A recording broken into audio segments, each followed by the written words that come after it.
Baik, sahabat Shalom, Bapak Ibu Saudara sekalian yang dikasihi oleh Bapak Yahweh. Bapak Yahweh memberkati kita sekalian. Senang rasanya saudara pada malam hari ini bisa menjumpai saudara-saudara sekalian kembali, sekalipun melalui video YouTube ini saudara. Nah saudara-saudara sekalian, hari ini kita akan bersama-sama kembali bersama merenungkan firman Tuhan, yang pada malam hari ini firman Tuhan akan berbicara tentang mungkinkah Yesua akan datang tahun 5782 ini, atau di rentang waktu antara tanggal 6 sampai dengan tanggal 7 September 2021. Nah saudara-saudara sekalian, apa yang akan saya sampaikan ini berangkat dari prediksi seorang Rabi Yehudi yang bernama Rabi Alon Anafa. Nah, Rabi Anafa ini memprediksi tentang waktu kedatangan Yesua yang kedua kali. Dan menurut penghitungannya, Yesua diprediksi akan datang pada tahun 5782. Dan kalau saya perhatikan penjelasannya, awal dari tahun 5782 yang dimaksud itu tanggal 1 Tisri. Karena apa saudara? Karena Rabi ini menyebut tanggal 6 sampai dengan tanggal 7 September 2021. Dan tanggal 1 Tisri 5782 dalam penanggalan kita itu jatuh pada tanggal 7 September 2021. Nah, pertanyaannya sekarang, mungkinkah Yesua itu akan datang pada tanggal ini? Nanti kita akan sampai ke sana, saudara. Akan tetapi, kalau kita perhatikan nubuatan demi nubuatan yang ditulis di dalam Torah, nubuatan untuk setiap tahun-tahun Ibrani yang sekarang sedang berjalan, semuanya digenapi. Hari ini saudara, saya akan mengajak untuk kita membandingkan juga apa yang diprediksi oleh Rabi Anafa ini dengan nubuatan yang disampaikan juga oleh seorang Rabi Yehudi, yaitu Rabi Ephraim Sprecher.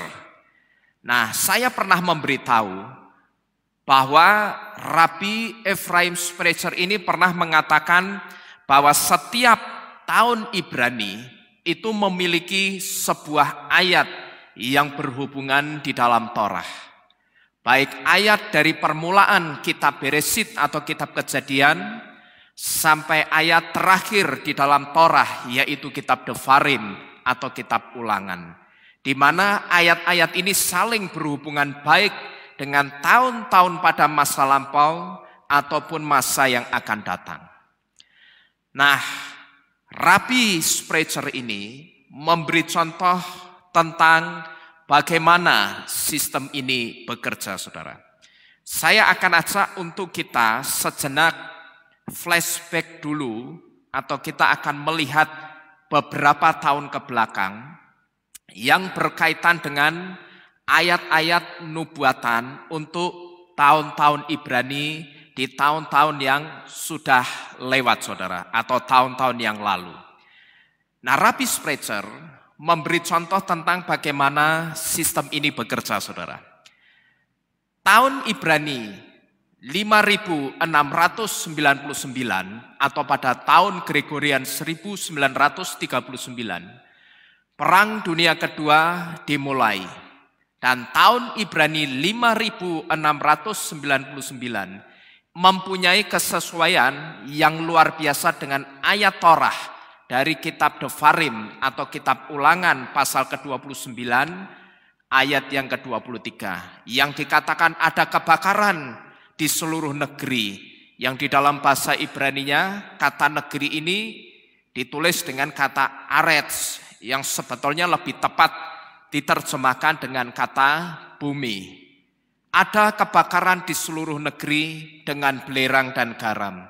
Ia tidak dapat ditaburi dan tidak dapat membuat sesuatu tumbuh, dan tidak dapat menumbuhkan segala tanaman padanya. Sama seperti penjungkir balikan Sodom dan Gomora, Adma dan Seboim yang telah Yahweh jungkir balikkan dalam amarahnya dan panas murkanya. Nah, saudara-saudara sekalian, kejadian Perang Dunia Kedua ini menggenapi nubuatan dari ayat untuk tahun Ibrani 5699, yaitu dari kitab Devarim atau kitab Ulangan pasal ke-29 ayat yang ke-23. Nah, ketika Torah menubuatkan ada kebakaran di seluruh negeri dengan belerang, waktu itu Perang Dunia Kedua pecah. Nah, lalu kita coba maju ke 1 tahun setelah tahun 5699. Pada tahun 5700 atau pada tahun Gregorian 1940, tahun ini memiliki kesesuaian dengan ayat Torah dari kitab Devarim atau kitab Ulangan pasal 29 ayat yang ke-24 yang dikatakan, ya semua bangsa akan berkata, mengapa Yahweh telah melakukan hal ini kepada negeri ini? Apakah penyebab kegeraman dan murka yang besar ini? Kalau kita perhatikan baik-baik uraian kalimat pertanyaan yang ditulis di ayat ini, saudara, di sini kita bisa melihat ada satu nada pertanyaan yang nada pertanyaannya itu menyiratkan sesuatu yang mengerikan, atau nada pertanyaan itu menyiratkan kengerian yang sedang terjadi pada waktu itu. Nah, di sini ada dua nubuatan yang sedang terjadi. Yang pertama, nubuatan itu ditujukan untuk bangsa Israel, tapi yang kedua, nubuatan itu tidak hanya untuk bangsa Israel, tapi juga untuk Goyim. Siapa itu Goyim? Goyim itu bangsa-bangsa di luar bangsa Israel atau di luar bangsa Yahudi. Nah, coba saudara perhatikan di situ. Di situ ada kata semua bangsa. Nah, kata semua bangsa di sini ini jelas tidak hanya menunjuk kepada bangsa Israel saja, tapi juga kepada Goyim atau bangsa-bangsa di luar Israel atau di luar orang-orang Yahudi.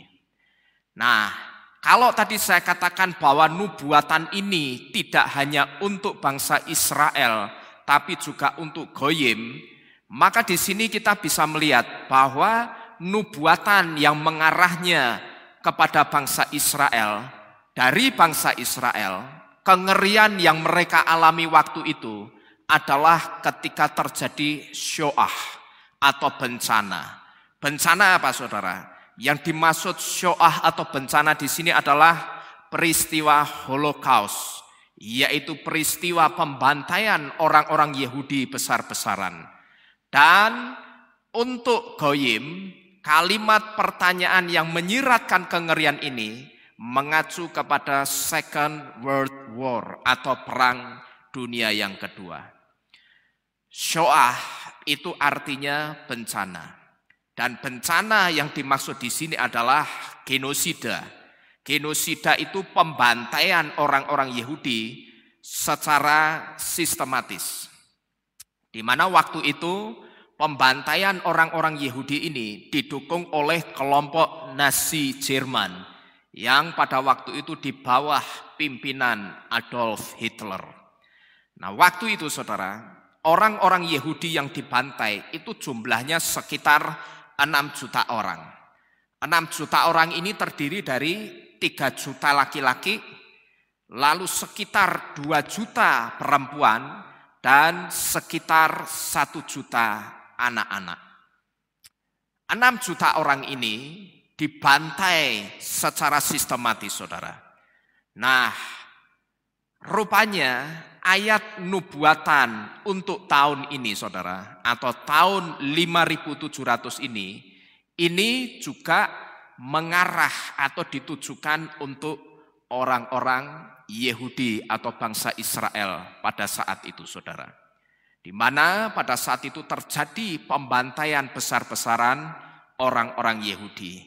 Tapi ketika nubuatan ini berbicara untuk Goyim atau bangsa-bangsa di luar Yahudi, kalimat pertanyaan yang menyiratkan kengerian ini mengacu kepada Perang Dunia Kedua.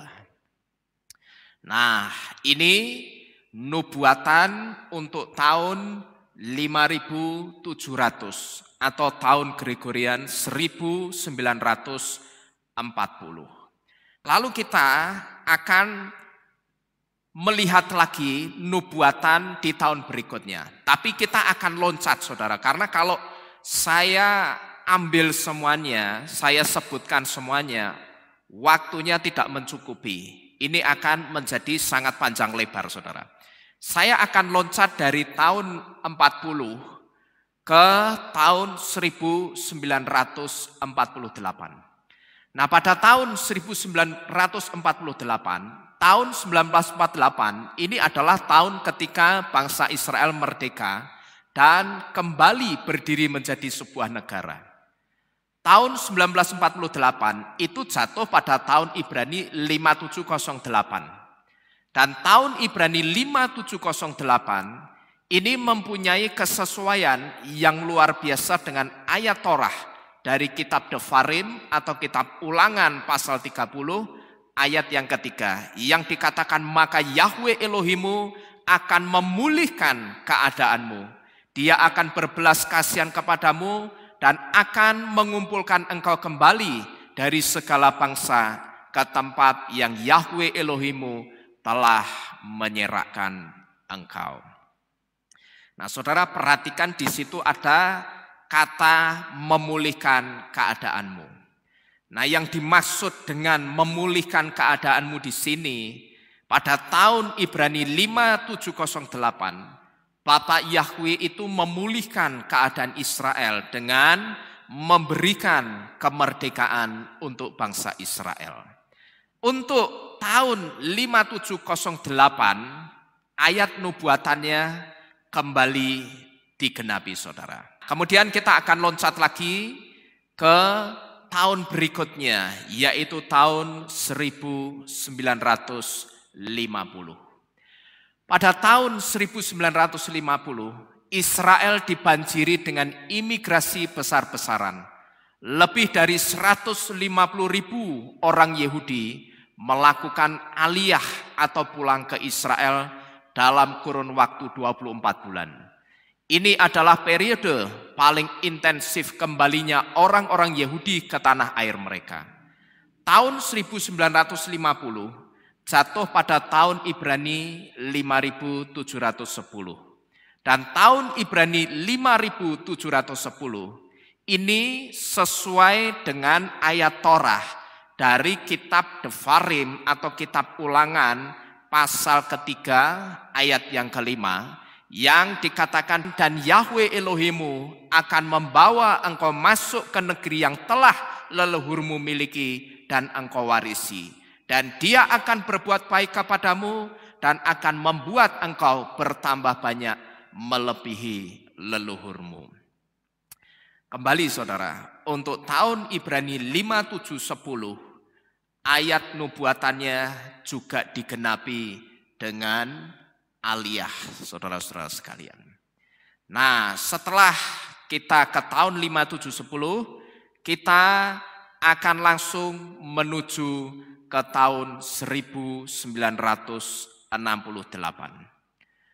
Pada tahun 1968, yang jatuh pada tahun Ibrani 5727, ini adalah tahun sesudah kemenangan ajaib Israel dalam Six Day War atau perang 6 hari yang dipimpin oleh Jenderal Moshe Dayan.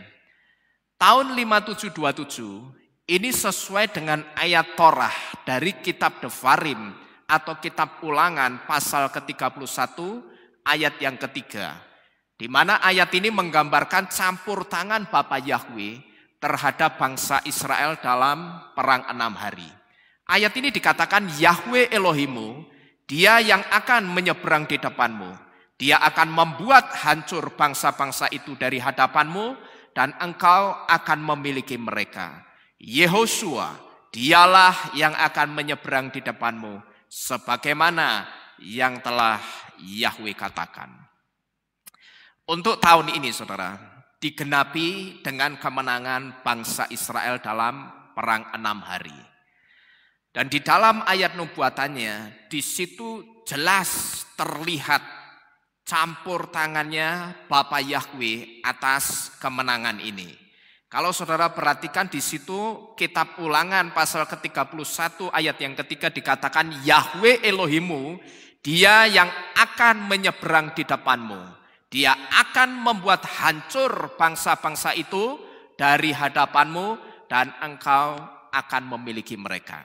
Kalau saudara perhatikan ayat nubuatan ini jelas sekali menggambarkan campur tangan Bapa Yahweh atas kemenangan bangsa Israel. Ini untuk tahun 5727 atau tahun Gregorian 1968. Kita akan lanjutkan ke tahun berikutnya saudara. Kita kali ini akan loncat lebih jauh. Dari tahun 5727 kita akan langsung loncat saja ke tahun 5777 atau 5777. Tahun 5777 itu dimulai pada sekitar bulan Oktober 2016 yang lalu saudara. Nah ada apa di tahun 5777 ini saudara? Kita lihat. Tahun 5777 atau periode tanggal 3 Oktober 2016 sampai dengan tanggal 20 September 2017, ayat yang berhubungan dengan tahun Ibraninya adalah dari kitab Devarim atau kitab Ulangan pasal ke-32 ayat yang ke-22. Di situ dikatakan sebab api telah membara di dalam murkaku dan membakar bagian alam maut. Yang dalam bahasa Ibraninya kata alam maut itu ditulis dengan kata Sheol, yang artinya neraka. Api telah membara di dalam murkaku dan membakar bagian alam maut yang paling bawah dan menghanguskan bumi dengan segala hasilnya dan membakar dasar gunung-gunung.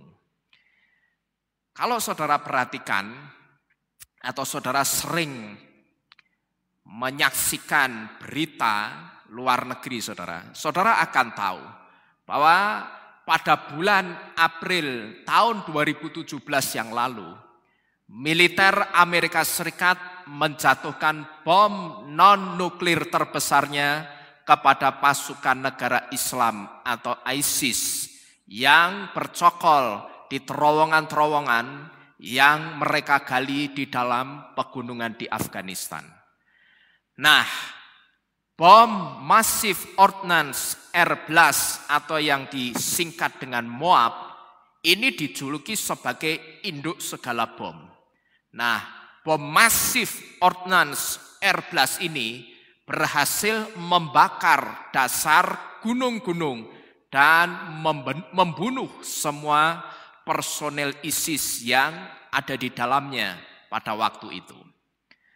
Jadi yang dimaksud dengan kalimat nubuatan dasar gunung-gunung itu adalah terowongan-terowongan yang dibuat oleh kelompok Daesh atau kelompok ISIS untuk ngumpet di pegunungan Afghanistan, saudara.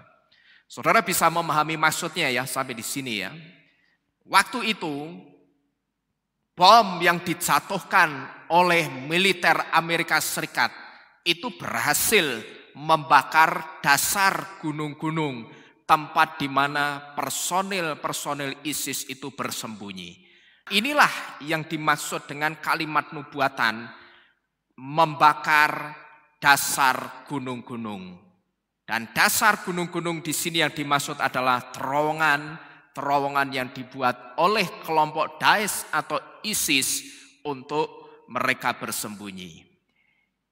Ini nubuatan untuk tahun 5777 yang sudah digenapi. Lalu kita akan melihat satu tahun berikutnya, yaitu tahun 5778 atau tahun Gregorian 2018.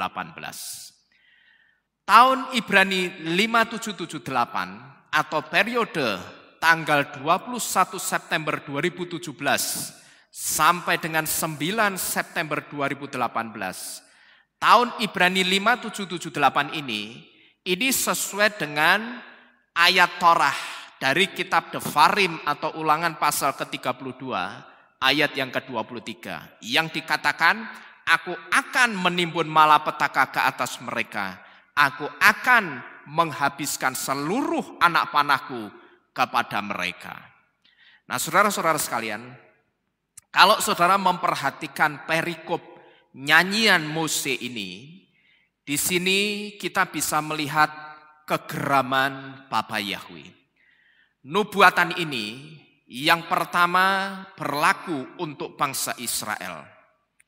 Andai saja waktu itu bangsa Israel tidak berbalik dari Bapa Yahweh dan melacur atau nyembah berhala, saya yakin mereka tidak akan berperkara dengan Bapa Yahweh.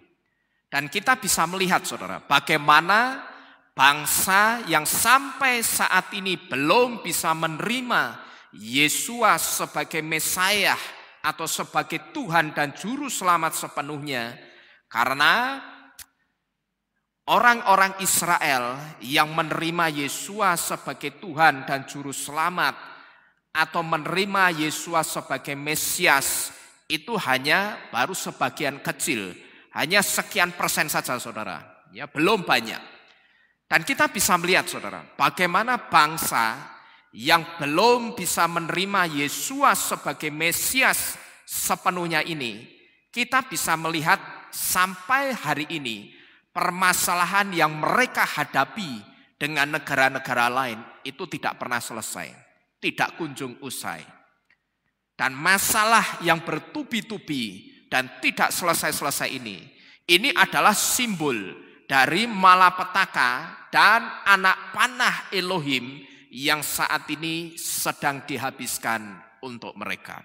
Jadi kalau saya perhatikan bangsa Israel, ketika kitab suci mengatakan bangsa Israel itu biji mataku atau biji mata Yahweh, tetapi kalau saya perhatikan apa yang dialami bangsa Israel, saya sebut bangsa Israel ini dibela Tuhan iya, tapi dihajar Tuhan juga iya, saudara. Nah, tapi kita juga harus tahu bahwa nubuatan ini tidak hanya berlaku untuk orang-orang Israel, tapi juga untuk orang-orang Goyim. Saudara masih ingat saya pernah menyampaikan, kalau kita perhatikan setiap bencana yang terjadi, satu bencana yang sama itu selalu terjadi berulang kali atau berurutan. Ya, kalau saudara perhatikan, saya pernah menyampaikan di sini dan bahkan sering menyampaikan di sini untuk memberi pengertian kepada kita. Kalau saudara perhatikan setiap bencana yang terjadi di Indonesia ini, setiap kali terjadi bencana, satu bencana yang sama itu selalu terjadi berulang kali atau berurutan. Saya ambil contoh, saudara. Pada tahun 2018, ketika satu kapal tenggelam di Danau Toba, yaitu kapal KM Sinar Bangun pada bulan Juni 2018. Setelah KM Sinar Bangun tenggelam di Danau Toba, tidak lama di perairan yang lain itu silih berganti kapal-kapal lain tenggelam juga. Dan ini terjadi secara berurutan, saudara. Kalau bulan Juni yang tenggelam itu KM Sinar Bangun, pada bulan Juli KM Berkat Ilahi itu tenggelam di perairan Sape, Nusa Tenggara Barat. Lalu pada bulan Agustusnya, masih di tahun yang sama, tahun 2018, KM Citra Harapan itu tenggelam di Teluk Bone, Sulawesi Selatan. Lalu KM Arung Samudra tenggelam juga di perairan Mentawai. Lalu KM Cahaya Rezeki 88 terbalik di Laut Arafuru, Maluku. Lalu KMP Bandeng atau kapal feri tenggelam di perairan Loloda. Nah, saudara-saudara sekalian, kalau saudara perhatikan ini, satu bencana yang sama, satu musibah yang sama seringkali terjadi berulang kali. Kalau musibah atau bencananya itu bicara soal tenggelamnya kapal, nanti tidak lama itu akan gantian, kapal-kapal lain itu tenggelam juga di perairan-perairan yang lain, saudara. Ya. Lalu kalau bencananya itu berbicara tentang gempa bumi, kalau saudara perhatikan, tahun 2018 bulan April, Bolivia itu diguncang gempa. Nah, tidak lama kemudian, Lombok, Bali, Venezuela, Kepulauan Fiji, Samudra Pasifik, dan daerah-daerah lainnya menyusul dalam waktu yang berdekatan. Jadi ini kalau kita perhatikan, satu gempa itu atau satu bencana itu terjadi bisa berulang kali dalam waktu yang berdekatan. Cuman pertanyaannya begini, apakah ini kebetulan? Saya percaya tidak kebetulan. Karena di dalam iman kita tidak ada satupun yang kebetulan. Karena memang itu semua sudah masuk dalam rencananya Bapa Yahweh. Jadi kalau Bapa Yahweh itu sudah mengatakan, aku akan menimbun malapetaka dan menghabiskan seluruh anak panahku. Ketika Bapak Yahweh ngomong, dia akan menggenapi, saudara. Ya, ketika Tuhan ngomong, aku akan menimbun malapetaka dan menghabiskan seluruh anak panahku, maka ketika Bapak Yahweh itu sudah ngomong, maka pantang bagi Bapak Yahweh itu untuk mencabut apa yang sudah dia ucapkan. Ketika dia sudah katakan, maka Bapa Yahweh pun juga akan menggenapinya. Nah, ini nubuatan untuk tahun 5778 yang sudah digenapi. Lalu bagaimana saudara dengan tahun 5779? Ini saya ajak saudara flashback dulu. Kita mundur dulu melihat peristiwa-peristiwa ke belakang yang sudah terjadi sebelum nanti kita melihat peristiwa di tahun Ibrani yang sedang kita hidupi dan tahun Ibrani yang akan datang. Lalu bagaimana saudara dengan tahun 5779? Tahun 5779 atau periode tanggal 10 September 2018 sampai dengan 29 September 2019, tahun ini memiliki kesesuaian yang luar biasa dengan ayat Torah dari kitab Devarim atau kitab Ulangan pasal ke-32 ayat yang ke-24 yang dikatakan, aku akan mengirim ke atas mereka kelelahan karena bencana kelaparan dan pemusnahan dengan api dan penghancuran yang pahit dan taring binatang buas dengan bisa dari semua yang merayap di tanah. Bagaimana saudara? Apakah ayat ini akan digenapi juga di tahun 5779? Ya, dan itu sudah digenapi. Kalau saudara kembali memperhatikan berita luar negeri, saudara akan tahu bahwa di Venezuela harga satu ekor ayam itu sudah mencapai 14 sampai 15 juta Bolivar. 15 juta Bolivar itu sekitar 3,5 miliar kalau dalam mata uang rupiah kita, saudara. Nah, saya bayangkan, katakanlah orang Venezuela itu bisa beli ayam seharga 3,5 miliar. Katakanlah mereka semua kaya-kaya, punya uang 3,5 miliar. Dan katakanlah juga orang-orang Venezuela itu bisa membeli ayam seharga 3,5 miliar. Mungkin saya bayangkan kalau orang Venezuela itu mau beli 5 ekor ayam saja, itu duitnya mesti dibawa pakai songkro, saudara. Ya. Nah, kalau harga ayam itu 15 juta Bolivar, saya bisa pastikan otomatis daya beli orang itu akan menurun drastis. Nah, kalau sampai daya beli orang itu menurun drastis dan orang tidak bisa membeli dengan harga kebutuhan pokok yang layak, kira-kira apa yang akan terjadi? Tidak lain yang akan terjadi adalah bencana kelaparan hebat. Dan ini persis dengan apa yang dinubuatkan di dalam kitab Devarim pasal yang ke-32 ayat yang ke-24.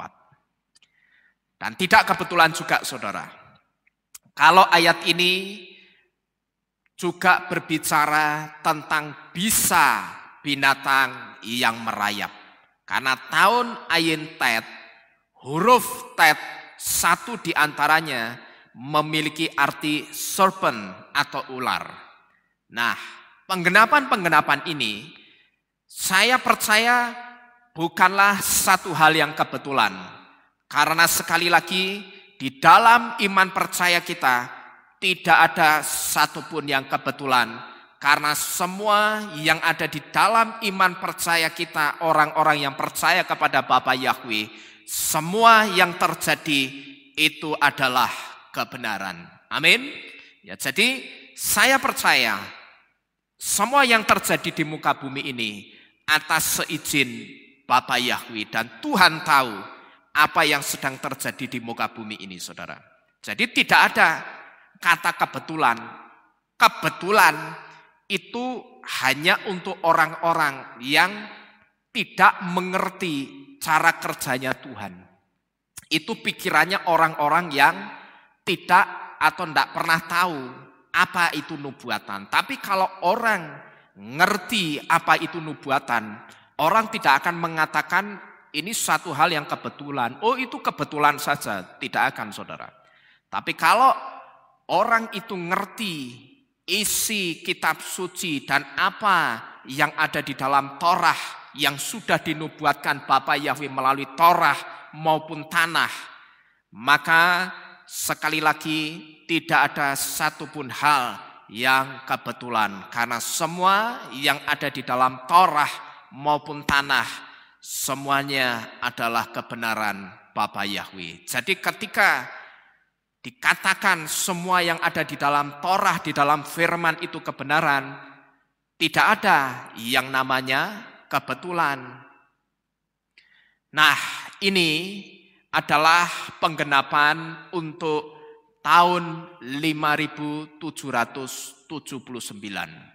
Sekarang kita maju ke tahun berikutnya, yaitu tahun 5780. Untuk tahun 5780 atau dikenal dengan tahun P. Nah, tahun P ini dekade tahun Ibrani yang baru, saudara. Kalau tahun sebelumnya itu atau tahun 5779 itu adalah akhir dari dekade tahun Ayin atau tahun yang berbicara tentang mata, tentang penglihatan. Tetapi sekarang kita sudah ada di dekade tahun Ibrani yang baru, yaitu tahun P. Nah, untuk tahun Ibrani 5780 atau tahun P, yaitu periode tanggal 30 September 2019 sampai dengan 18 September 2020, Tahun ini memiliki kesesuaian dengan ayat Torah dari kitab Devarim atau kitab Ulangan pasal ke-32 ayat yang ke-25 yang dikatakan Mikuts Tesakel Hereb Ume Hadarim Emah Gampahur Gambetulah Yonek Im Isebah, yang artinya pedang dari luar dan kengerian dari dalam akan melenyapkan teruna dan darah, anak menyusu serta orang beruban. Dan nubuatan untuk tahun 5780 juga sudah digenapi. Penggenapannya apa, saudara? Penggenapannya adalah COVID-19 yang adalah pedang dari luar yang memakan banyak korban, itu menjadi penggenap nubuatan untuk tahun 5780 ini. Ingat bahwa COVID-19 itu tidak datang dari lokal bangsa Indonesia, tetapi COVID-19 datang dari luar bangsa Indonesia. COVID-19 inilah yang disebut sebagai pedang dari luar yang memakan banyak korban, yang menjadi penggenap nubuatan untuk tahun 5780 ini. Kalau saudara perhatikan, Ulangan 32 ayat 25 di situ dikatakan pedang dari luar dan kengerian dari dalam akan melenyapkan teruna dan darah, anak menyusu serta orang beruban. Jadi COVID-19 inilah yang disebut dengan pedang dari luar yang menjadi penggenap nubuatan untuk tahun 5780 ini. Nah, kita sudah sampai di tahun 5780 atau tahun yang kita hidupi tahun lalu, saudara. Lalu bagaimana, saudara, untuk tahun 5781 yang sedang kita hidupi saat ini? Kita lihat sama-sama. Untuk tahun Ibrani 5781 atau disebut dengan tahun P Alef, yaitu periode tanggal 19 September 2020 sampai dengan 6 September 2021. Tahun ini sesuai dengan ayat Torah dari kitab Devarim atau kitab Ulangan pasal ke-32 ayat 26 yang dikatakan Amarti Abehem Aspita Meenos Sikram, yang artinya aku berkata, aku akan meremukkan mereka sampai berkeping-keping. Aku akan melenyapkan ingatan kepada mereka dari antara manusia. Nah, saudara-saudara sekalian, kita sudah diberitahu siapa yang dimaksud dengan mereka di ayat ini, saudara. Di sini kan dikatakan, aku akan meremukkan mereka sampai berkeping-keping. Lalu dikatakan juga aku akan melenyapkan ingatan kepada mereka dari antara manusia. Saya sudah memberitahu bahwa yang dimaksud dengan mereka di sini adalah Yeshurun. Siapa itu Yeshurun? Yeshurun itu nama lain dari Yisrael atau Israel. Tapi yang dimaksud dengan Israel di sini, ini adalah Israel yang tidak setia. Israel yang pada waktu itu nyembah Yahweh iya, tapi nyembah berhala juga iya. Nyembah Yahweh, tapi juga nyembah patung lembu emas. Memang secara khusus ayat ini ditujukan untuk Yeshurun, atau untuk Israel atau bangsa Israel yang sampai saat ini masih tidak setia kepada Bapa Yahweh. Tetapi saudara, perlu saudara ketahui juga bahwa ayat ini juga sekaligus menjadi peringatan untuk orang-orang yang masih setengah-setengah di dalam Bapa Yahweh, atau untuk goyim yang sudah menerima Bapa Yahweh cuman menerimanya masih setengah-setengah di dalam Bapa Yahweh-nya. Yang saya katakan orang-orang yang nyembah Yahweh iya, tapi juga nyembah berhala yang dari Yunani, Yang seharusnya Bapa Yahweh itu hanya di dalam Yeshua HaMasyiah, tapi masih disembah juga di dalam nama Yesus Kristus. Inilah yang saya sebut dengan Yeshurun atau Israel yang tidak setia. Yang nyembah Yahweh ya, nyembah Elohim yang benar ya, tapi juga masih nyembah berhala yang dari Yunani. Sebetulnya saudara, ketika orang-orang yang menyembah Bapa Yahweh, tapi nyembahnya masih di dalam Yesus Kristus, ini tidak beda dengan Yeshurun yang nyembah Yahweh ya, nyembah berhala juga iya. Bapa Yahweh itu tidak bisa dipersekutukan dengan Yesus Kristus. Karena Yesus Kristus itu cuma Tuhan buatan manusia yang dari Yunani. Kita tidak bisa mengatakan Yesus Kristus dan Yeshua HaMasyiah itu sama. Tidak. Yesus Kristus dan Yeshua HaMasyiah itu dua pribadi yang berbeda. Ya.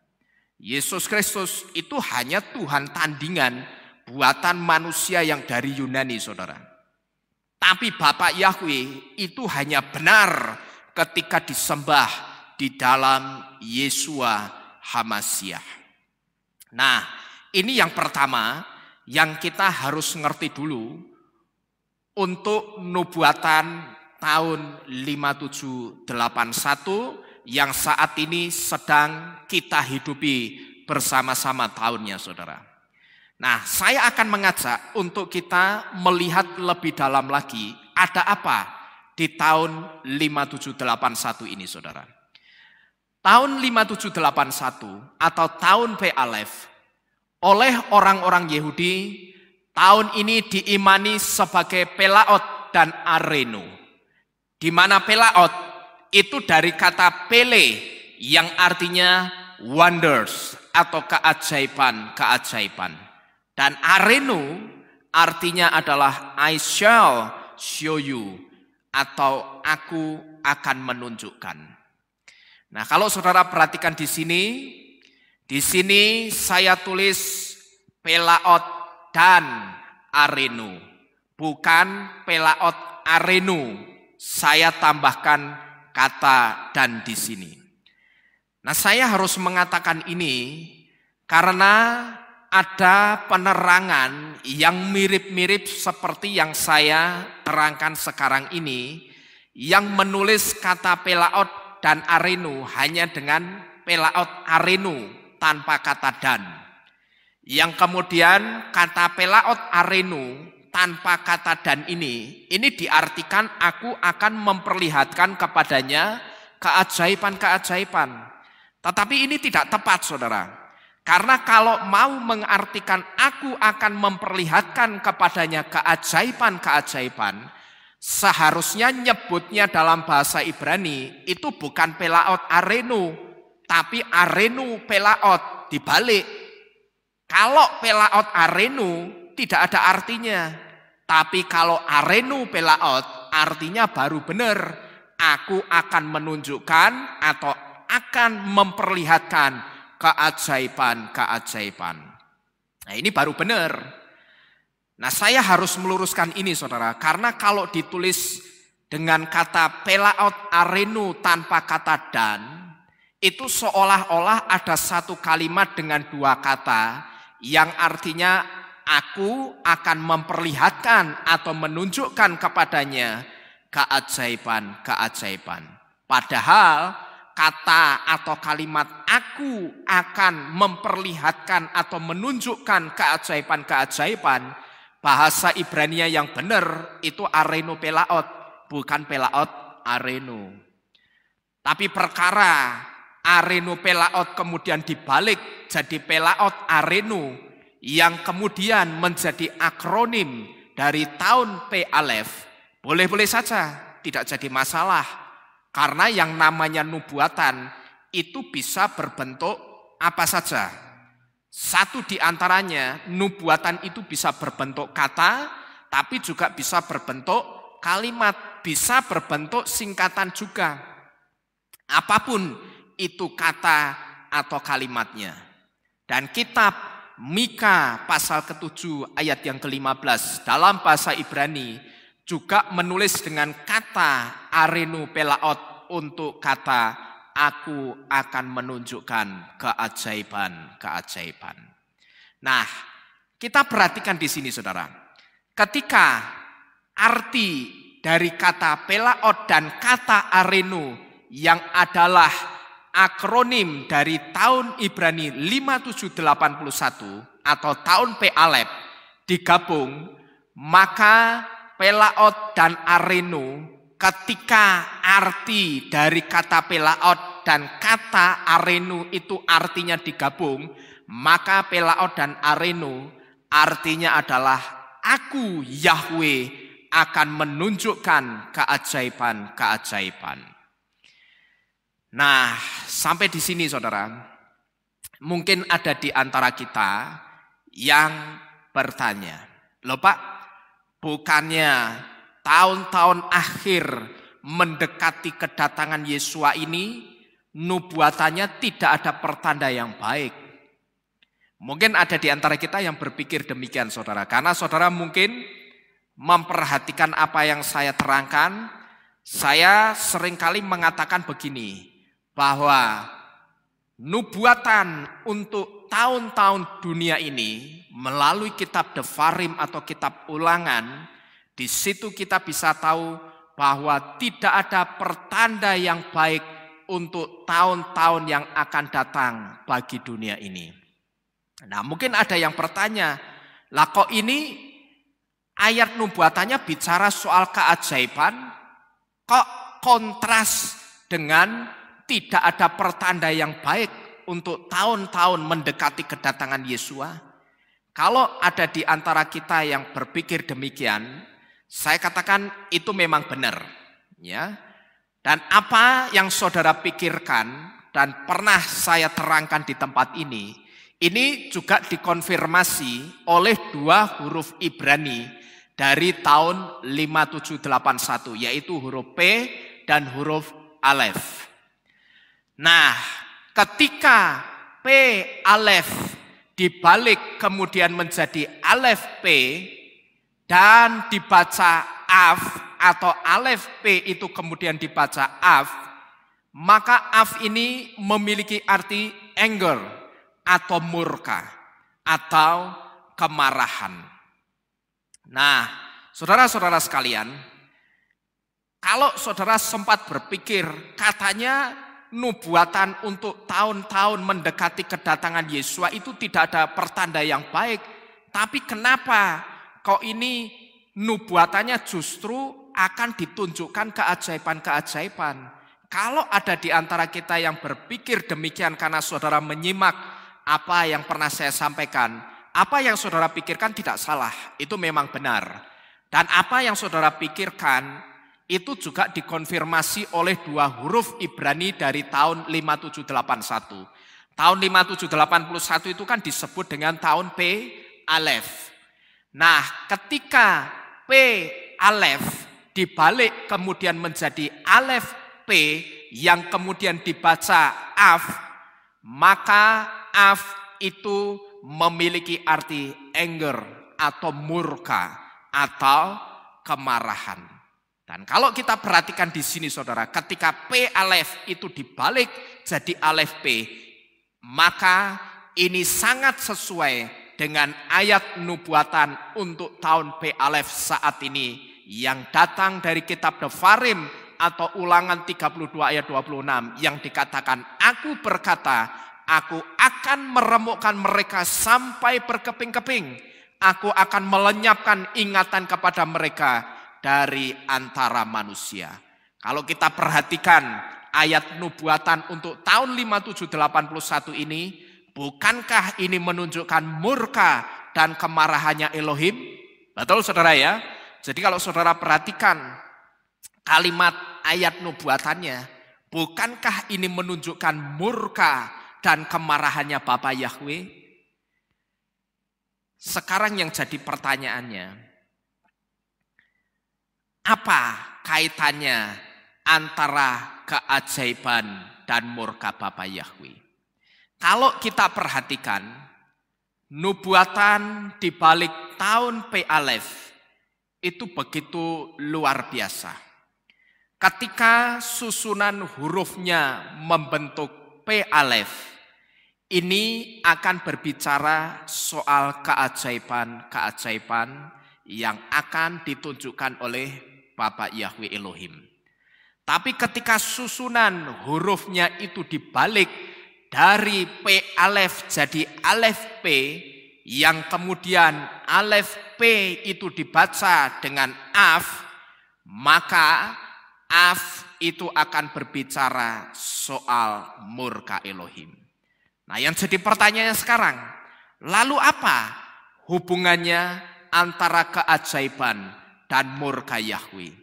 Sebelumnya saudara, perlu kita ketahui bahwa tanggal 1 Tisri tahun 5781 yang lalu saudara ya, ini jatuh pada tanggal 19 September 2020. Dan tanggal 19 September 2020 adalah hari Sabat. Kalau saudara tidak percaya, silakan saudara coba buka kalender tahun lalu. Ya, saudara buka handphone saudara, lalu saudara buka kalender tahun lalu, saudara klik tanggal 19 September 2020 itu hari apa.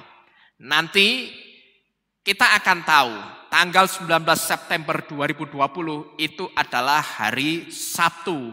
Dan hari Sabtu adalah hari Sabat. Ini yang harus kita ketahui dulu sebelum nanti kita masuk dalam kaitan antara keajaiban-keajaiban, murka atau kemarahan Elohim dan hari Sabat. Yang pertama yang harus kita ketahui juga bahwa tanggal 1 Tisri 5781 itu hari Sabat, saudara. Nah, kalau kita sudah ngerti 1 Tisri 5781 itu hari Sabat, kaitannya apa dengan keajaiban, murka dan hari Sabat? Nah, hubungan antara keajaiban, murka atau kemarahan Elohim dan hari Sabat adalah bahwa tahun 5781 memang tahun di mana Yahweh masih melanjutkan murka atau kemarahannya. Dan ini sekali lagi sesuai dengan ayat nubuatan untuk tahun 5781-nya dari kitab Devarim atau Ulangan pasal 32 ayat 26 yang dikatakan, aku akan meremukkan mereka sampai berkeping-keping. Aku akan melenyapkan ingatan kepada mereka dari antara manusia.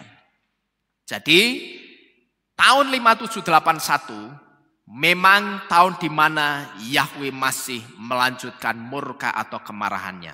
Tapi saudara, bagi yang menguduskan hari Sabat, kepadanya akan ditunjukkan keajaiban-keajaiban di tengah-tengah murka Elohim yang sedang ditumpahkan. Nah, ini adalah kaitan antara keajaiban, murka, dan hari Sabat. Pertanyaannya lagi, apakah ini satu hal yang kebetulan? Tidak, saudara. Ya.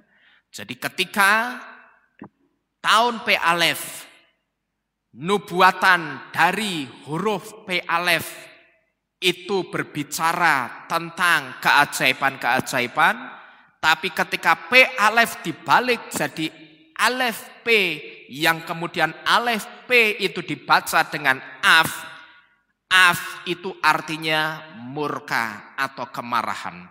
Dan murka atau kemarahan di sini tidak lain berbicara tentang murka dan kemarahannya Bapak Yahweh atau Elohim. Tetapi tidak kebetulan juga tanggal 1 Tisri 5781 itu jatuh pada hari Sabat.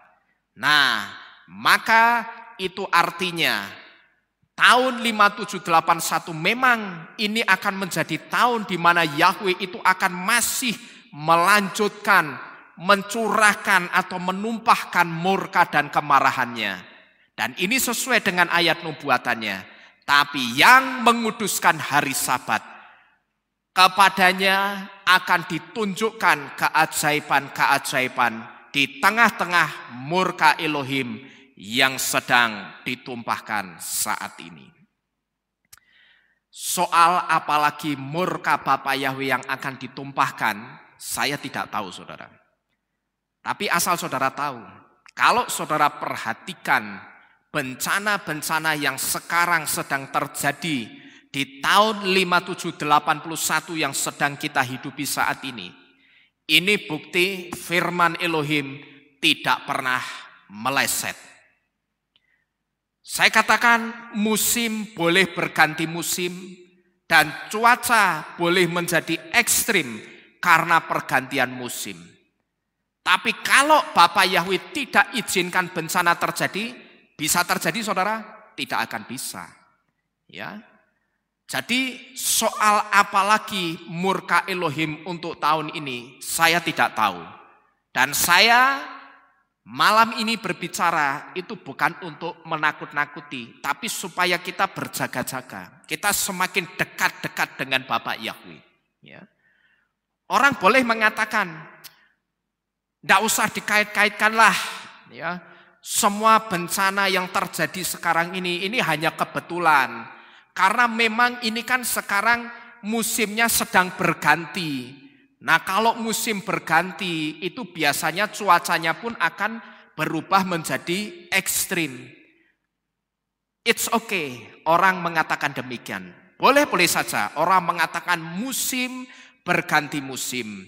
Dan cuaca akan berubah menjadi ekstrim karena pergantian musim. Tapi pertanyaannya begini. Kalau Bapak Yahweh tidak izinkan bencana itu terjadi, kira-kira bisa terjadi atau tidak saudara? Saya yakin tidak akan terjadi. Jadi dengan kata lain, semua yang terjadi saat ini itu atas seizin Bapak Yahweh.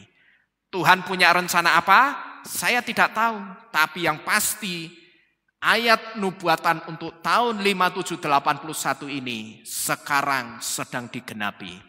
Dan kalau sekarang kita masih menjalani tahun 5781 ini setengah jalan, artinya masih ada kira-kira sekitar setengah tahun lebih sedikit tahun 5781 ini.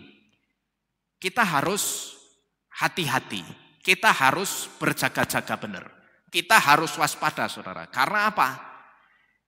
Tahun ini seperti yang saya sampaikan di depan ini, bahwa tahun ini memang tahun di mana Bapak Yahweh masih melanjutkan murka atau kemarahannya. Tetapi bagi yang menguduskan hari Sabat, kepadanya akan ditunjukkan keajaiban-keajaiban di tengah-tengah murka Elohim yang sedang ditumpahkan. Saudara yang mendengarkan firman Tuhan pada saat ini, kalau engkau sudah menguduskan hari Sabat, tonton saja keajaiban-keajaiban Bapa Yahweh yang akan dinyatakan di dalam kehidupanmu di tengah-tengah tohu wafohunya dunia ini atau di tengah-tengah kekacauan dunia ini karena kemarahan Elohim. Tapi engkau yang menguduskan hari Sabat, percayalah engkau pasti melihat keajaiban-keajaiban Bapa Yahweh yang akan dinyatakan di dalam kehidupanmu di tengah-tengah murka Elohim yang sedang ditumpahkan pada waktu-waktu ini. Jadi saudara yang belum menguduskan hari Sabat, kuduskanlah dan mulailah beribadah juga di hari Sabat. Katakanlah sekarang saudara masih beribadah di hari Rison, siapapun saudara yang mendengarkan firman ini. Mungkin saudara sekarang masih beribadah di hari Rison, yang kalau di Indonesia hari Rison itu jatuh pada hari Minggu. Saya katakan it's okay, tidak jadi masalah. Ya, tapi beribadahlah juga di hari Sabat, kuduskanlah hari Sabat. Karena perintah untuk menguduskan hari Sabat itu bukan perintah saya saudara. Tapi perintahnya Bapak Yahweh, lakukan, kuduskanlah dan beribadahlah pada hari Sabat juga. Tidak jadi masalah saudara sekarang beribadah di hari Rison atau hari Minggu. tetapi kuduskanlah juga hari Sabat. Karena semakin banyak kita beribadah, itu saya katakan jauh lebih baik. Semakin kita banyak beribadah, itu artinya kita semakin dekat dengan Tuhan. Supaya apa saudara? Supaya saudara itu tidak menjadi bagian dalam murka Elohim. Tapi engkau ketika menguduskan hari Sabat melalui nubuatan tahun 5781 ini, maka ketika engkau menguduskan hari Sabat, engkau tidak akan menjadi bagian dalam murka Bapa Yahweh, tapi engkau akan menjadi bagian dalam keajaiban-keajaiban Elohim di tengah-tengah murkanya. Nah, kalau mengacu kepada nubuatan demi nubuatan dari setiap tahun-tahun Ibrani yang selalu digenapi, mungkinkah Yesua akan datang pada 1 Tisri 5782 atau 7 September 2021 seperti prediksi Rabi Alon Anafa? Mungkin saja. Karena kalau Yesua datang pada tanggal 1 Tisri 5782, berarti Yesua akan menggenapi 7 hari raya. Sebab Yesua tidak akan pernah keluar dari garis 7 hari raya di dalam kitab Wayikra atau di dalam kitab Imamat pasal ke-23 ayat pertama sampai dengan yang ke-44 yang sudah ditetapkan Bapanya Yahweh. Dan kalau kita perhatikan 6 hari raya semuanya sudah digenapi Yesua. Mulai dari hari raya Pesah atau Paskah, Yesua menggenapi dengan menjadi anak domba Pesah atau anak domba Paskah. Di mana dulu zaman Bapak Yahweh itu kalau ada orang yang berdosa dan dia mau dosanya diampuni, maka dia harus membeli dan membawa binatang anak domba, lalu anak domba itu akan disembelih dan darahnya dipercikkan. Maka ketika darahnya sudah dipercikkan, dosa orang itu akan diampuni. Tapi ketika sang nubuatan itu muncul, atau ketika Yesua itu muncul, sekarang yang menjadi korban atau yang menjadi anak dombanya bukan binatang lagi, tapi Yesualah dan darahnya lah yang sudah mengampuni dan menghapus setiap dosa-dosa dan pelanggaran kita. Jadi untuk hari raya Pesah Yesua menggenapi. Lalu hari raya berikutnya yaitu hari raya Yom Hamatsah atau hari raya roti tidak beragi, Yesua pun juga menggenapi. Segala apapun yang keluar dari Yesua itu semuanya murni dari Bapanya, tanpa ragi manusia sedikit pun. Semua pengajaran yang diucapkan, yang diajarkan Yesua itu murni dari Bapanya Yahweh, tanpa campuran ragi manusia sedikit pun. Karena Yesua itu berasal dari Elohim, Yesua berasal dari Bapa Yahweh, maka setiap apa yang dia ucapkan itu juga berasal dari Bapa Yahweh, bukan dari manusia. Maka itulah disebut Yesua menggenapi juga hari raya roti tidak beragi atau Yom Hamatsah. Dan pada hari raya yang ketiga yaitu Yom Habikurim atau hari raya buah sulung, Yesua juga menggenapi dengan menjadi yang sulung atau yang pertama yang bangkit dari kematian. Lalu pada hari raya yang keempat, Yesua juga menggenapi ketika Yesua kembali kepada Bapanya di Syamayim. Waktu itu Yesua mengatakan, "Aku tidak akan meninggalkan engkau seorang yatim piatu, tetapi aku akan mengirimkan penolong dan penghibur bagimu, yaitu Ruach HaKodes." Dan kita percaya, kita tahu malam ini Ruach HaKodes ada bersama-sama dengan kita, saudara. Amin.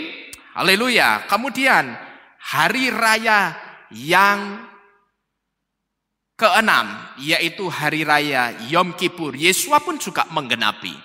Ketika Yesua disalib, waktu itu terjadi satu peristiwa di mana tirai bait suci itu terbelah dari atas ke bawah. Dan terbelahnya tirai bait suci dari atas ke bawah ini bukan kebetulan. Kok tirai bait sucinya tidak terbelah dari bawah ke atas, tapi dari atas ke bawah? Karena terbelahnya tirai bait suci dari atas ke bawah, ini menjadi simbol atau gambaran pendamaian dari pihak Syamayim kepada pihak dunia. Pendamaian dari pihak Bapa Yahweh untuk pihak manusia. Lalu pada hari raya yang ketujuh, yaitu hari raya Sukkot, Yesua juga menggenapi dengan kelahirannya. Jadi Yesua lahir itu tepat pada perayaan Sukkot. Nah, 6 hari raya ini sudah digenapi. Hanya kurang satu yang belum digenapi oleh Yesua, yaitu hari raya kelima yang disebut dengan Yom Teruah, atau hari raya peniupan sangkakala atau peniupan nafiri. Dan kitab suci memberitahu sebelum Yesua datang di atas awan-awan, malaikat Yahweh itu akan meniup nafiri sesuai dengan kitab Matius katakan. Ya, sebelum Yesua itu datang di atas awan-awan, malaikat Yahweh itu akan meniup sangkakala atau nafiri sebagai tanda kedatangan Yesua. Jadi kalau kita perhatikan saudara, semua itu akan digenapi oleh Yesua. Yesua tidak akan keluar dari garis 7 hari raya. Kalau 6 sudah digenapi, maka yang kurang satu yaitu hari raya kelima atau hari raya Yom Teruah itu pun juga akan digenapi. Dan tidak kebetulan hari raya kelima itu namanya Yom Teruah atau hari raya peniupan sangkakala atau nafiri. Dan ketika nantinya Yesua akan datang di atas awan-awan, sebelum Yesua datang di atas awan-awan, kitab Matius memberitahu malaikat Yahweh itu akan meniup sangkakala atau nafiri sebagai tanda kedatangan Yesua. Jadi kalau ditanyakan, mungkinkah Yesua akan datang pada tahun 5782? Saya katakan mungkin saja, tidak ada yang tidak mungkin. Karena apa saudara? Awal dari tahun 5782 itu adalah hari raya Yom Teruah. Dan satu-satunya hari raya yang belum digenapi Yesua adalah hari raya ini. Hari raya Yom Teruah. Saya ingin bersaksi sedikit saudara ya. Saudara-saudara sekalian, jujur saja sampai sekarang ini saya belum menemukan atau mendapatkan penegasan untuk ayat nubuatan untuk tahun 5782 atau tahun Ibrani yang akan datang. Maksudnya apa saudara? Maksudnya begini, biasanya saudara, ketika kita masuk dalam tahun Ibrani yang baru, yang kemudian kita akan merayakan hari raya Yom Teruah atau peniupan nafiri, maka di akhir-akhir tahun sebelum kita masuk tahun yang baru, saya ambil contoh begini, misalkan kita mau merayakan hari raya Yom Teruah tahun 5780, ini contoh saudara ya. Ini contoh saya ambil, misalkan kita mau merayakan hari raya Yom Teruah tahun 5780. Nah, pada akhir tahun 5779 sebelum masuk 5780, saya akan mulai seperti biasanya mempersiapkan firman Tuhan untuk tahun 5780. Satu di antaranya saya akan berangkat dari nubuatan Rabi atau nubuatan yang disampaikan oleh Rabi Ephraim Sprecher, di mana setiap tahun-tahun Ibrani itu memiliki ayat nubuatannya sendiri-sendiri. Kalau saya mempersiapkan firman Tuhan untuk tahun 5780, maka saya akan mengambil ayat dari kitab Devarim atau Ulangan pasal 32 ayat yang ke-25, saudara. Nah, pada saat saya mempersiapkan firman dengan melihat kitab Ulangan pasal 32 ayat 25, saya akan coba melihat sedikit-sedikit atau ngintip-ngintip dikit. Kira-kira kalau untuk tahun berikutnya, tahun 5781 itu ayatnya berbicara tentang apa? Jadi dengan kata lain saudara, biasanya untuk perayaan Yom Teruah tahun yang akan datang, setahun sebelumnya saya sudah mendapatkan hikmat atau penegasan untuk nanti saya bicara apa di tahun berikutnya. Kalau misalkan saya pas nyiapin untuk tahun 5780, nah di tahun 5780 ini, di awal-awal tahun 5780 ini saya sudah ngerti nanti tahun 5781 saya akan berbicara tentang apa. Saya sudah ngerti dengan melihat ayat-ayat nubuatan untuk tahun-tahun Ibrani. Nah, untuk tahun 5781 saya sudah ngerti saya harus berbicara apa. Ruh HaKodes sudah kasih hikmat. Saya harus berbicara ini. Tapi jujur saja saudara, ketika kita beberapa waktu lalu sekitar bulan September atau Oktober masuk ke tahun Ibrani 5781, saya coba ngintip ayat berikutnya. Kalau tahun 5781 itu kan ayatnya dari kitab Devarim atau kitab Ulangan pasal 32 ayat 26, berarti yang untuk tahun 5782 maka ayatnya maju satu ayat, yaitu ayat 27-nya. Tapi ketika saya coba baca, saya coba renungkan ayat 27, jujur saja saudara, sampai detik ini saya bicara, saya belum mendapatkan penegasan atau hikmat apa tentang tahun 5782 ini saudara. Tapi saya katakan mungkin ini bisa saja saya yang belum diberi hikmat untuk tahun 5782. Cuman saya mengatakan begini, karena kalau saya berangkat dari pengalaman sebelumnya, untuk tahun yang berikutnya itu hikmatnya sudah saya dapatkan setahun sebelumnya. Ya, jadi saya sudah ngerti tahun depan saya mesti bicara apa untuk tahun tersebut. Saya sudah ngerti saudara. Cuman untuk tahun 5782 ini jujur sampai detik ini saya belum mendapatkan apa-apa.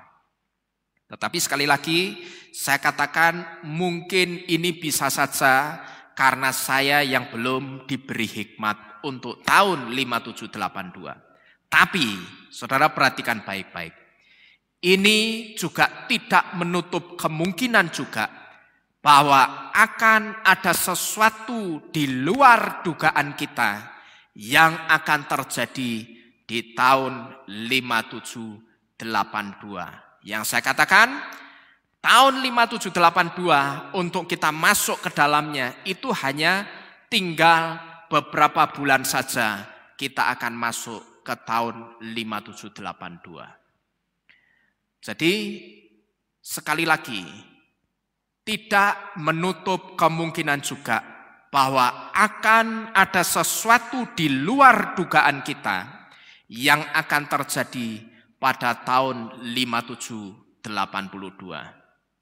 Nah saudara-saudara sekalian, ini adalah nubuatan yang lebih dalam untuk tahun 5781 yang sekarang sedang kita hidupi bersama-sama. Nah, satu pertanyaan yang sama yang saya ingin tanyakan kepada kita semua, yang juga ditanyakan oleh Rabi Alon Anafa, yaitu bahwa yang terpenting sekarang itu seperti apa persiapan kita sekarang. Kalau soal kapan waktu kedatangan Yesua itu sebetulnya tidak jadi masalah. Ya, artinya Yesua mau datang kapan saja oh kalau saya haleluya. Maka seringkali saya memberitahu kepada saudara, di akhir-akhir ini, di dalam setiap doa saya, seringkali saya mengatakan apa? Maranatha, Tuhan Yesus datanglah. Panggillah nama-nama kami, angkatlah kami, selamatkanlah kami, bawa kami di awan-awan kemuliaan-Mu. Ya, Tuhan Yesus atau Yesus mau datang kapan saja.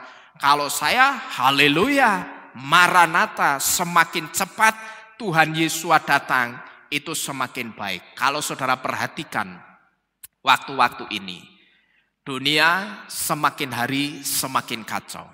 Ya, kita bisa melihat saudara, hanya oleh satu barang yang tidak kelihatan, yang namanya virus, dunia menjadi kacau balau. Segala sesuatunya menjadi kacau balau. Seperti tidak bisa dikendalikan. Nah, kemudian setelah virusnya, kemudian ketika penangkal virusnya yang disebut dengan vaksin itu mulai muncul, kemudian muncul kembali berita-berita sepertinya ada sesuatu di balik vaksin itu yang membuat kita harus berhati-hati. Jadi kalau kita perhatikan saudara, masalah yang ditimbulkan oleh virusnya belum selesai, sekarang muncul masalah baru dari penangkal virusnya atau yang disebut dengan vaksinnya, saudara. Nah, kalau kita perhatikan waktu-waktu sekarang kita hidup di dunia ini jujur atau tidak, diakui atau tidak, ini adalah waktu-waktu yang membuat kita tidak nyaman. Maka satu pertanyaan yang terpenting untuk kita itu sekarang adalah sudah seperti apa atau sampai di mana persiapan kita. Kalau soal waktu kedatangan Yesus itu sebetulnya tidak terlalu penting. Yesus mau datang kapan saja, haleluya, Maranatha. Ya, doa saya selalu mengatakan Maranatha, Tuhan Yesus datanglah. Ketika engkau datang, ingatlah nama saya, ingatlah nama keluarga saya, ingatlah nama-nama jemaatmu di tempat ini, dan ingatlah akan nama-nama orang-orang yang menyembahmu dan mengasihi engkau Bapa Yahweh, Tuhan Yesus. Angkatlah kami, panggillah nama kami dan angkatlah kami di awan-awan kemuliaan-Mu untuk diselamatkan. Itu doa saya, saudara. Tapi pertanyaannya, persiapan kita sampai sekarang ini sudah seperti apa? Itu loh. Saya pernah memberitahu kepada saudara, bahkan sering saya memberitahu kepada saudara, diangkat atau ditinggalnya kita nanti, diangkat atau tidaknya kita nanti, itu tidak ditentukan pada hari H pengangkatan itu terjadi. Ya, perhatikan ini baik-baik. Diangkat atau tidaknya kita nanti, itu tidak ditentukan pada hari H pengangkatan itu terjadi. Tapi diangkat atau tidaknya kita nanti, itu ditentukan sejak sekarang dan waktu-waktu yang lalu. Apakah sekarang dan waktu-waktu yang lalu kita siapkan hidup kita dengan baik-baik, dengan selalu mengejar perkenanan Bapa Yahweh atau tidak? Itulah yang nantinya akan menentukan pada saat pengangkatan nanti. Ya, ketika sejak sekarang dan sebelumnya saudara sudah persiapkan baik-baik iman saudara, saya percaya saudara pasti masuk dalam karya keselamatan Yesua yang kedua kali. Kalau karya keselamatan yang pertama itu dulu ketika Yesus turun ke dunia ini, dia mati dan disalibkan untuk menebus jiwa kita dan menghapus setiap dosa dan kesalahan kita. Itulah karya keselamatan yang pertama. Tapi ingat, Yesua Bapa Yahweh itu membuat karya keselamatan yang kedua, yaitu pada saat kedatangan Yesua yang kedua kali. Dan saya sering memberitahu, diangkat atau ditinggalnya kita nanti itu tidak ditentukan pada hari H pengangkatan itu terjadi. Tapi diangkat atau tidaknya kita nanti itu ditentukan sejak sekarang dan waktu-waktu sebelumnya selama kita hidup. Apakah sekarang dan waktu-waktu yang lalu kita siapkan hidup kita baik-baik dengan mengejar perkenanan Bapa Yahweh, itulah yang akan menentukan pada saat pengangkatan nantinya. Ketika sejak sekarang dan sebelumnya saudara persiapkan hidup saudara baik-baik, saya percaya saudara pasti masuk dalam karya keselamatan Bapa Yahweh dan Adonai Yesua yang kedua kali pada saat Adonai Yesua datang menjemput kita di awan-awan kemuliaannya. Amin. Amin. Bapa Yahweh memberkati kita sekalian. Bersama-sama kita tunduk di dalam doa, kita akhiri firman pada malam hari ini. Haleluya.